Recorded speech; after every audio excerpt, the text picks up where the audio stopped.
ಶಿಕ್ಷಕರ ನೇಮಕಾತಿಗೆ ಸಂಬಂಧಪಟ್ಟ ಹಾಗೆ ಸಂಯುಕ್ತ ಕರ್ನಾಟಕ ದಿನಪತ್ರಿಕೆಯಲ್ಲಿ ಸಂಪಾದಕಿ ಅಂತಕ್ಕಂಥ ಒಂದು ಕಾಲಮಲ್ಲಿ ಬಹಳ ಅದ್ಭುತವಾಗಿ ಎಲ್ಲವನ್ನ ಹೇಳಿದ್ದಾರೆ. ಇಲ್ಲಿ ಅಂದ್ರೆ ಟೀಚರ್ ರಿಕ್ರೂಟ್ಮೆಂಟ್ ಮಾಡದೇ ಇದ್ರೆ ಸೊ ಏನೆಲ್ಲ ಸಮಸ್ಯೆಗಳಾಗುತ್ತೆ, ಸರ್ಕಾರ ಯಾಕೆ ಹಿಂದೇಟಾಗ್ತಾ ಇದೆ, ಸರ್ಕಾರದಲ್ಲಿ ದುಡ್ಡೇ ಇಲ್ಲ, that was the only reason. ಅದಕ್ಕೆ ಅನ್ಸುತ್ತೆ ಮೇ ಬಿ ಈ ಟೀಚರ್ ರಿಕ್ರೂಟ್ಮೆಂಟ್ ಅನ್ನ ಮಾಡ್ತಾ ಇಲ್ಲ ಅಂತಕ್ಕಂಥದ್ದು ಬಹುತೇಕರ ವಾದ. ಈಗ ಅದಕ್ಕೆ ಪೂರಕವಾಗಿ ಒಂದು ಆರ್ಟಿಕಲ್ ಇದೆ, ಸೊ ನಾನು ಓದಿದಾಗ ಅದನ್ನ ನಿಮ್ಮ ಜೊತೆ ಹಂಚ್ಕೊಳ್ಬೇಕು ಅಂತ ಅನಿಸ್ತು. ಹಾಗಾಗಿ ನಮ್ಮ ವಾಹಿನಿಯಿಂದಲೇ ಹೇಳಬೇಕು ಅಂತ ಅನ್ಕೊಂಡು ನಾನು ವಿಡಿಯೋ ಮಾಡ್ತಾ ಇದ್ದೀನಿ.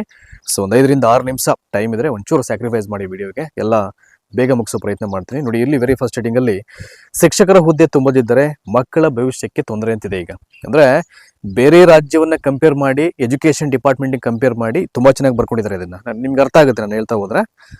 ಸೊ ರಾಜ್ಯದಲ್ಲಿ ನೋಡಿ ಹೇಳಿದರೆ ಸುಮಾರು 53,218 ಸ್ಕೂಲ್ಸ್ ಇರೋದು ನಮ್ಮ ಇಡೀ ಎಂಟರ್ ಸ್ಟೇಟ್ ಅಲ್ಲಿ. 53,218 ಶಾಲೆಗಳಿದೆ. ಶಿಕ್ಷಕರ ಹುದ್ದೆ 2.80, ದಟ್ ಮೀನ್ಸ್ 2 ಲಕ್ಷ, ಹತ್ತಿರ 3 ಲಕ್ಷ ಅಂತ ಅನ್ಕೊಳ್ಳಿ. ಅಷ್ಟು ಹುದ್ದೆಗಳು ಭರ್ತಿಯಾಗದೆ 73,778 ಹುದ್ದೆ ಖಾಲಿ ಇರುವಂತದ್ದು. ಈಗ ಅಂದ್ರೆ ಟೋಟಲ್ ನಂಬರ್ ಆಫ್ ವೇಕೆಂಟ್ ಬೇರೆ, ಮಂಜೂರಾಗಿರೋ ಹುದ್ದೆಗಳು ಬೇರೆ, ಅದರಲ್ಲಿ ಭರ್ತಿಯಾಗಿರೋ ಹುದ್ದೆಗಳು ಬೇರೆ, ಎರಡಕ್ಕೂ ಬೇರೆ ಬೇರೆ ಮೀನಿಂಗ್ ಇರುತ್ತೆ. ಸೊ ಇಲ್ಲಿ ಸುಮಾರು 73,778 ಹುದ್ದೆಗಳು ಖಾಲಿ ಇರುವಂತದ್ದು. ಇವುಗಳನ್ನ ಭರ್ತಿ ಮಾಡದೇ ಇರಲು 2 ಕಾರಣ ಅವ್ರು ಹೇಳ್ಬಿಟ್ಟಿದ್ದಾರೆ, ರೀಸನ್ಸ್. 2 ರೀಸನ್ಸ್. ಮೊದಲನೇದು ಬಂದು ಒಂದು ಹಣದ ಕೊರತೆ, ನಿಮ್ಗೆಲ್ಲ ಗೊತ್ತಿದೆ ಸರ್ಕಾರದ ಪರಿಸ್ಥಿತಿ ಏನಾಗಿದೆ ಅಂತ. ಸೊ ಮತ್ತೊಂದು ಒಳ ಮೀಸಲಾತಿ ತೀರ್ಮಾನವಾಗದಿರುವುದು ಅಂತ ಹೇಳಿದ್ದಾರೆ. ಈಗ ಟೈಮ್ ಕೂಡ ಎಕ್ಸ್ಟೆಂಡ್ ಮಾಡಿದ್ದಾರೆ ಇಂಟರ್ನಲ್ ರಿಸರ್ವೇಷನ್ಸ್ಗೆ. ಸಾಕಷ್ಟು ಬೈಟ್ಸ್ ಕೂಡ ನಾವು ನೋಡಿದೀವಿ, ಕನ್ಸರ್ನ್ ಮಿನಿಸ್ಟರ್ ಹೇಳಿರುವಂಥದ್ದು. ಅದು ಕಂಪ್ಲೀಟ್ ಆಯಿತು ಅಂದ್ರೆ ನೋಟಿಫಿಕೇಶನ್ ಮಾಡ್ತೀವಿ ಅಂತ ಹೇಳಿದ್ದಾರೆ. ಬಟ್ ಹೇಳೋದಕ್ಕೆ ಭದ್ರಾಗಿ ಬೇಗ ಮಾಡಿದ್ರೆ ಎಷ್ಟೋ ವರ್ಷಗಳಿಂದ ಟೀಚರ್ಸ್ ಆಗಬೇಕು ಅಂತಕ್ಕಂಥ ಆಂಬಿಷನ್ ಇಟ್ಕೊಂಡಿರ್ತಕ್ಕಂಥ ಅಭ್ಯರ್ಥಿಗಳಿಗೆ ಒಂದು ಒಳ್ಳೇದು ಮಾಡೋದಾಗುತ್ತೆ, ಒಳ್ಳೇದು ಮಾಡ್ದಂಗೆ ಆಗುತ್ತೆ. ಇದೆಲ್ಲ ಯಾವಾಗ ಆಗುತ್ತೆ ಕಾದ್ ನೋಡ್ಬೇಕಿಲ್ಲ. ಸೊ ಮತ್ತೊಂದು ಒಳ ಮೀಸಲಾತಿ ತೀರ್ಮಾನ. ಸರ್ಕಾರಿ ಶಾಲೆಗಳಲ್ಲಿ 50,000 ಶಿಕ್ಷಕರ ಹುದ್ದೆ ಖಾಲಿ ಇವೆ.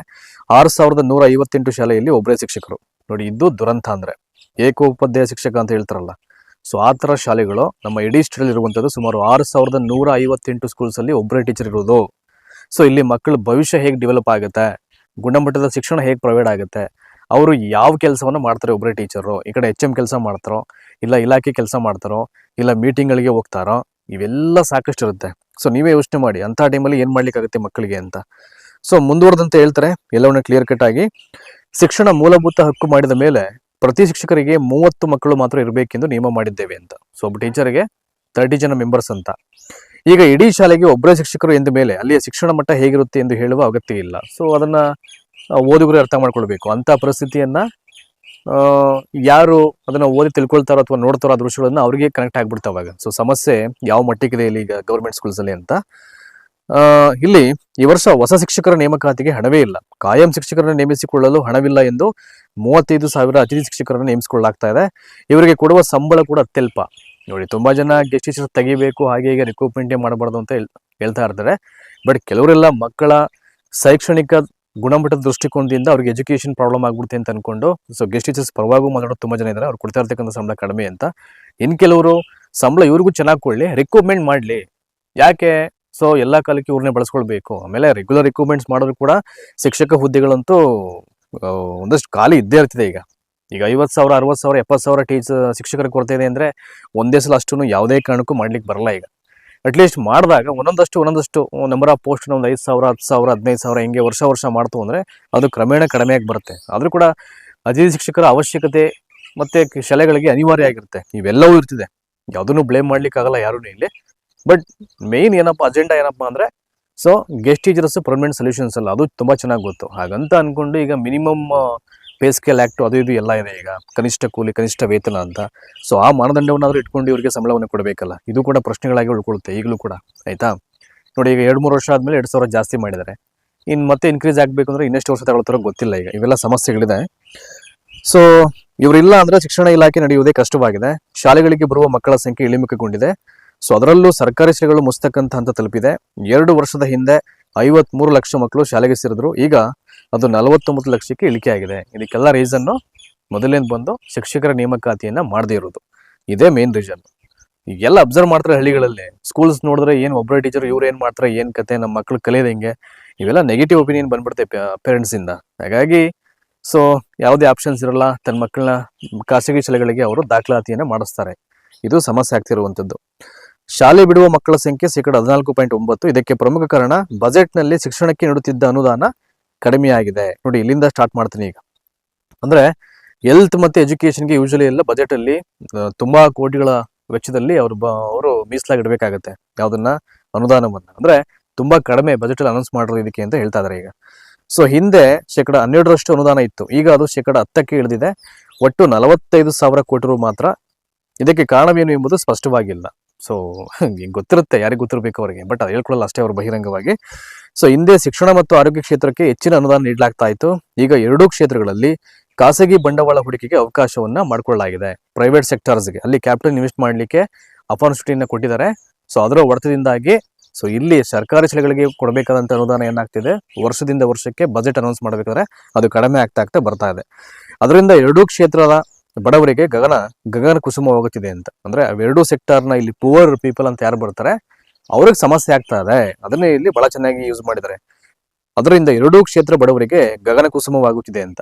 ಸೊ ರಾಜ್ಯದ ಮಾನವ ಸಂಪನ್ಮೂಲ ಅಭಿವೃದ್ಧಿಯಲ್ಲಿ ಈ ಎರಡೂ ಕ್ಷೇತ್ರಗಳು ಪ್ರಮುಖ ಪಾತ್ರ ವಹಿಸುತ್ತಿವೆ. ಯಾವುದು ಮೊದಲನೇದು ಹೆಲ್ತ್, ಮತ್ತೊಂದು ಎಜುಕೇಶನ್. ಅದರಿಂದ ಸರ್ಕಾರಗಳು ತನ್ನ ಬಂಡವಾಳ ಹೂಡಿಕೆಯಲ್ಲಿ ಕ್ಷೇತ್ರಗಳಿಗೆ ಆದ್ಯತೆ ನೀಡುವುದು ಅಗತ್ಯ. ಅದರಲ್ಲೂ ಪ್ರಾಥಮಿಕ ಶಿಕ್ಷಣ ನೀಡುವುದು ಸರ್ಕಾರದ ಮೂಲಭೂತ ಕರ್ತವ್ಯಗಳಲ್ಲಿ ಪ್ರಮುಖವಾಗಿದೆ. ಸೊ ಈಗ ಹೆಚ್ಚಿನ ಬಂಡವಾಳ ಹೂಡಿಕೆ ಗ್ಯಾರಂಟಿ ಯೋಜನೆಗಳತ್ತ ಹರಿದಿದೆ. ಒಟ್ಟು ಬಜೆಟ್ ನಲ್ಲಿ ಆರೋಗ್ಯ ಮತ್ತು ಶಿಕ್ಷಣಕ್ಕೆ 17% ಮಾತ್ರ ಅನುದಾನವನ್ನ ನೀಡಲಾಗಿದೆ. ಅದೇ ಬೇರೆ ರಾಜ್ಯಕ್ಕೆ ಕಂಪೇರ್ ಮಾಡಿದ್ರೆ ಶಿಕ್ಷಣಕ್ಕೆ ಕೊಟ್ಟಂತ ಬಜೆಟ್ ನ ಗಾತ್ರ ಇದೆಯಲ್ಲ, ಸೈಜು, ಅದು ತುಂಬಾ ದೊಡ್ಡ ಮಟ್ಟದಲ್ಲಿ ಇರ್ತದೆ. ನೋಡಿ ಅದನ್ನು ಹೇಳ್ತಾರೆ ಇಲ್ಲಿ. ನಮಗಿಂತ ಚಿಕ್ಕದಾಗಿರ್ತಕ್ಕಂಥ ಕೇರಳ ರಾಜ್ಯ, ಕೇರಳ ಸ್ಟೇಟ್ ಅಲ್ಲಿ ಎಜುಕೇಶನ್ ಅಂತ ಬಂದಾಗ ಇಟ್ ಇಸ್ ವೆರಿ ಇಂಪಾರ್ಟೆಂಟ್ಲಿ ನೋಡಿ ಅದನ್ನೇ ಕೋಟ್ ಮಾಡಿದ್ರೆ ಅಲ್ಲಿ ಬರಿಬೇಕಾದ್ರೆ ಶಿಕ್ಷಣ ವಿಷಯದಲ್ಲಿ ನಮಗೆ ಮಾದರಿಯಾಗಿದೆ. ನೋಡಿ ಹೇಗೆ ಮಾದರಿಯಾಗಿದೆ. ಅಲ್ಲಿ ಪ್ರಾಥಮಿಕ ಶಿಕ್ಷಣಕ್ಕೆ ಸುಮಾರು 10,000 ಕೋಟಿ ರು ನೀಡಲಾಗಿದೆ. ಪ್ರತಿಯೊಬ್ಬ ಶಿಕ್ಷಕರಿಗೆ 45ಕ್ಕಿಂತ ಹೆಚ್ಚು ಮಕ್ಕಳು ಇರಬಾರದು ಎಂದು ಶಿಕ್ಷಣ ತಜ್ಞರು ಹೇಳಿದ್ದಾರೆ. ಇಲ್ಲಿ 30 ಮಾಡಿದ್ರೆ ಅಲ್ಲಿ 45ಕ್ಕಿಂತ ಹೆಚ್ಚಿರಬಾರ್ದು ಅಂತ ಹೇಳಿದ್ದಾರೆ. ಸೊ ಗೋವಿಂದೇಗೌಡರು ಶಿಕ್ಷಣ ಸಚಿವರಾಗಿದ್ದಾಗ ಶಿಕ್ಷಕರ ನೇಮಕ ಮತ್ತು ವರ್ಗಾವಣೆ ಬಹಳ ಪಾರದರ್ಶಕವಾಗಿ ನಡೀತಾ ಇತ್ತು. ಬಟ್ ಎಲ್ಲಾ ಕಾಲಕ್ಕೂ ಅಂತವ್ರು ಬರ್ಬೇಕಲ್ಲ, ಅಂತವ್ರು ಬಂದ್ರೆ ತಾನೆ ಕೆಲವೊಂದು ಇಲಾಖೆಗಳು ಉದ್ಧಾರ ಆಗ್ಲಿಕ್ಕೆ ಸಾಧ್ಯ. ಸೊ ಜನರಲ್ಲಿ ಶಿಕ್ಷಣದ ಬಗ್ಗೆ ಜಾಗೃತಿ ಮೂಡಿದೆ. ಸೊ ಎಲ್ರಿಗೂ ತಮ್ಮ ಮಕ್ಕಳಿಗೆ ಉತ್ತಮ ಶಿಕ್ಷಣ ಕೊಡಿಸಬೇಕು ಅಂತ ಆಸೆ ಏನೂ ಇದೆ. ಆದ್ರೆ ಹಣದ ಕೊರತೆ ಅಡ್ಡಿಯಾಗಿದೆ. ಶಿಕ್ಷಣ ಶುಲ್ಕವನ್ನ ನಿಯಂತ್ರಣ ಮಾಡಲಿಕ್ಕೆ ಸರ್ಕಾರಕ್ಕೆ ಸಾಧ್ಯ ಆಗ್ತಾ ಇಲ್ಲ. ಇವೆಲ್ಲ ಗೊತ್ತಿ ನಿಮಗೆ. ಪ್ರೈವೇಟ್ ಸೆಕ್ಟರ್ಗಳೇ ಜಾಸ್ತಿ ಆಗ್ಬಿಟ್ಟಿದೆ. ಪ್ರೈವೇಟ್ ಸ್ಕೂಲ್ಸ್ ಒಂದಷ್ಟು ಕಿಲೋಮೀಟರ್ ಅಂತರದಲ್ಲಿ ಶಾಲೆಗಳನ್ನ ನಿರ್ಮಾಣ ಮಾಡಿ ಅಂತ ಹೇಳ್ತಾರೆ, ಖಾಸಗಿ ಸ್ಕೂಲ್ಸ್ ಅನ್ನ. ಬಟ್ ಕೆಲವೊಂದು ಹಳ್ಳಿಗಳನ್ನ ನೋಡ್ಬಿಟ್ರೆ ಗೌರ್ಮೆಂಟ್ ಸ್ಕೂಲ್ ತುಂಬಾ ಹತ್ರದಲ್ಲಿ ಕೆಲವೊಂದು ಬಿಲ್ಟ್ ಆಗಿರ್ತವೆ. ಈಗ ಅದು ಯಾಕೆ ಮಾಡ್ತಾರೋ ಏನಕ್ಕೆ ಮಾಡ್ತಾರೋ ಗೊತ್ತಿಲ್ಲ ನಮಗೆ. ಇದು ತುಂಬಾ ಕಷ್ಟ. ಸೊ ಖಾಸಗಿ ಶಿಕ್ಷಣ ಸಂಸ್ಥೆಗಳ ಲಾಬಿ ಪ್ರಬಲವಾಗಿದೆ. ಇದರಿಂದ ಸರ್ಕಾರದ ಪಾತ್ರ ಕೂಡ ಇಳಿಮುಖ ಆಗ್ತಾ ಇದೆ. ಮಾನವ ಸಂಪನ್ಮೂಲ ಅಭಿವೃದ್ಧಿ ಸುಲಭವಾಗಿ ನಡೆಯುವ ಕೆಲಸವಲ್ಲ, ಕನಿಷ್ಠ 10 ವರ್ಷ ಬೇಕು. ಈಗ ಶಿಕ್ಷಣದ ಮೇಲಿನ ಬಂಡವಾಳ ಕಡಿಮೆ ಮಾಡಿದ್ರೆ ಅದರ ಪರಿಣಾಮ ಕಾಣಿಸುವುದು ಹಲವು ವರ್ಷಗಳ ನಂತರ ಎಂಬುದನ್ನ ಮರೆಯಬಾರದು. ದಟ್ ಇಸ್ ಮೇನ್ಲಿ ಇದೆ ಇಲ್ಲಿ. ಈಗ ಎಷ್ಟೋ ನಾವು ಸ್ಟೇಟ್ ನ ರೇಷಿಯೋ ತಗೊಂಡ್ರೆ ಇನ್ನೂ ಎಷ್ಟೋ ಶಾಲೆಗಳಲ್ಲಿ ಸರಿಯಾದ ರೀತಿ ರೂಮ್ಸೇ ಇಲ್ಲ. ಇವೆಲ್ಲವೂ ಪ್ರಾಬ್ಲಮ್ ಇಲ್ಲಿ. ಹಾಗಾಗಿ ಇನ್ಫ್ರಾಸ್ಟ್ರಕ್ಚರ್ಗೂ ಹಣ ಬೇಕಲ್ಲ, ರಿಕ್ರೂಟ್ಮೆಂಟ್ಗೂ ಹಣ ಬೇಕಲ್ಲ, ಎಲ್ಲದಕ್ಕೂ ಹಣ ಬೇಕು. ಹಾಗಾಗಿ ಎಜುಕೇಶನ್ ಡಿಪಾರ್ಟ್ಮೆಂಟ್ಗೆ ಹೆಚ್ಚಿನ ಅನುದಾನ ಕೊಡಬೇಕಾಗಿರೋದು it is most important factor ಅದು. ಸೊ ಅನಕ್ಷರತೆ ಮತ್ತು ಬಡತನ ಎರಡೂ ಒಟ್ಟಿಗೆ ಹೋಗುವ ಸಮಾಜದ ಅನಿಷ್ಟಗಳು. ನಮ್ಮ ಹಿಂದಿನ ಜನಾಂಗ ಇದಕ್ಕಾಗಿ ಬೇಕಾದಷ್ಟು ತ್ಯಾಗವನ್ನ ಮಾಡಿದ್ದಾರೆ. ಈಗಲೂ ಕೂಡ ಜನ ಬಟ್ಟೆ ಕಟ್ಟಿ ತಮ್ಮ ಮಕ್ಕಳನ್ನ ವಿದ್ಯಾವಂತರನ್ನಾಗಿ ಮಾಡಲು ಬಯಸ್ತಾ ಇದ್ದಾರೆ.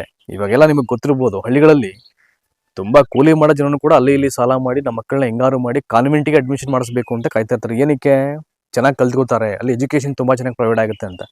ಸೊ ಈ ಜನರ ಮನಸ್ಥಿತಿ ಬದಲಾಗಬೇಕು ಅಂದ್ರೆ ಸರ್ಕಾರಿ ಶಾಲೆಗಳನ್ನ ಉದ್ಧಾರ ಆಗ್ಬೇಕು ಅಂದ್ರೆ ಶಿಕ್ಷಕರ ನೇಮಕಾತಿಯನ್ನ ಕಾಲಕ್ಕೆ ಮಾಡಬೇಕು. ಇಷ್ಟೇ ಕಾರಣ, ಅದು ಬಿಟ್ರೆ ಏನಿಲ್ಲ ಇಲ್ಲಿ. ಸೊ ಹಾಗಾಗಿ ಸಮಾಜ ಕಟ್ಟಬೇಕು ಸಮವಾಗಿ ಅಂದ್ರೆ ಶಿಕ್ಷಣ ಮತ್ತು ಆರೋಗ್ಯಕ್ಕೆ ಹೆಚ್ಚಿನ ಬಂಡವಾಳ ಕೊಡಬೇಕಾಗತ್ತೆ. ಸಮಾಜದ ತಳ ಸಮುದಾಯದವರು ಹೆಚ್ಚಿನ ಶಿಕ್ಷಣ ಪಡೆಯುವಂತಾಗಬೇಕು, ಉತ್ತಮ ಆರೋಗ್ಯ ಪಡ್ಕೊಳ್ಬೇಕು.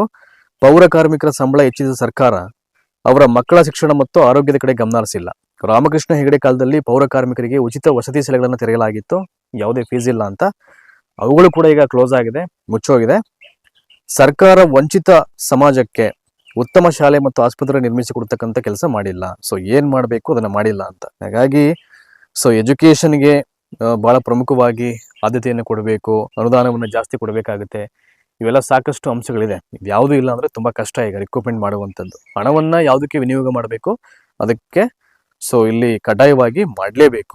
ಇದೆಲ್ಲ ಗೊತ್ತಿಲ್ಲ ಇದೆ, ಇದೆಲ್ಲ ಯಾವಾಗ ಬದಲಾವಣೆ ಆಗುತ್ತೆ ವ್ಯವಸ್ಥೆಗಳೆಲ್ಲವೂ ಅಂತ. ಸೊ ಇದಿಷ್ಟು ತುಂಬಾ ಚೆನ್ನಾಗಿ ಸಂಪಾದಕೀಯವನ್ನು ಅದು ಅವ್ರು ಹೇಳಿದ್ರು, ಅದನ್ನ ನಾನು ಹೇಳಿದೆ ನಿಮ್ಗೆ. ಸೊ ಧನ್ಯವಾದ ಈ ವಿಡಿಯೋನ ವಾಚ್ ಮಾಡೋದಕ್ಕೆ.